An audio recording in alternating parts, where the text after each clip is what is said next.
लामायाव लोगो मोननाय सासे सिख्लाया खावनानै लांबाय गोसोखौ आंनि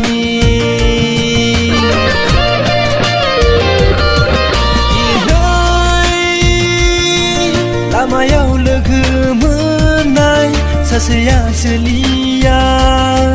बुफावना होलांबाय आंनिबा मुहिनि गोसो आंनि गिनाय मोनो नोंखौ गोमाजानो बहाबा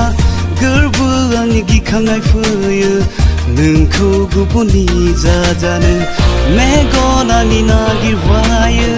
नोंनिनो समायना महर आथिं आंनि संदानबायो नोंनिनो थादावनाय आगान दिनै लामायाव लोगो मोननाय गोसो आंनि गलिलांबाय दिनै मानो फासना खेबसे नुनायावनो नोंखौ लामायाव नाथाय मिथिमोना आं दिनै गोरबो मानो फासना गिखांनाय फैयो नोंखौ गोमाजानो आरो गोसोआवबो आंनि सानखांनाय फैयो सना नोंखौ गुबुनजों थांबायगोन खोमा आङो थांलाय फैलाय खालामसैल' नोंसिनि लामायाव सना नोंखौ दसे नुगौबानो नोङो रायदावगौबानो नोंनि अननाय मोनगौबानो नोङो अननाय होगौबानो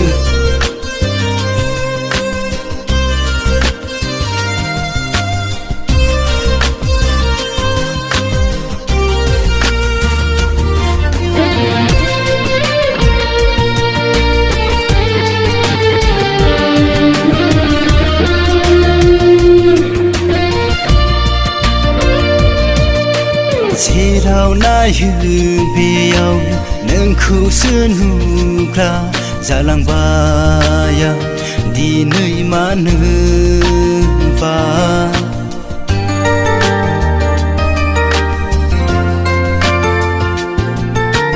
माबोला सान जायो माबोला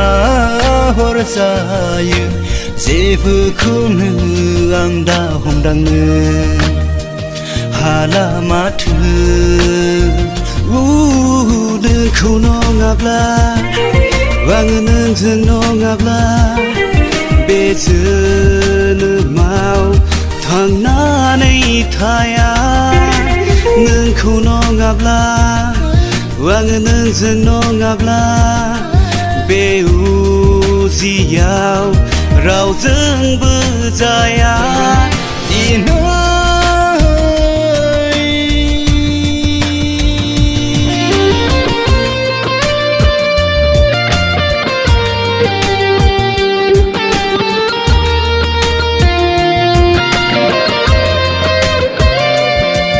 आं सायख'नानै लाबाय जेब्ला जिउआव नोंखौनो दा गोसोआव आंनि बायदि मैया सिमां सुजुनो हमबायसो सना नोंखौनो लानानै नाथाय मिथिमोना नों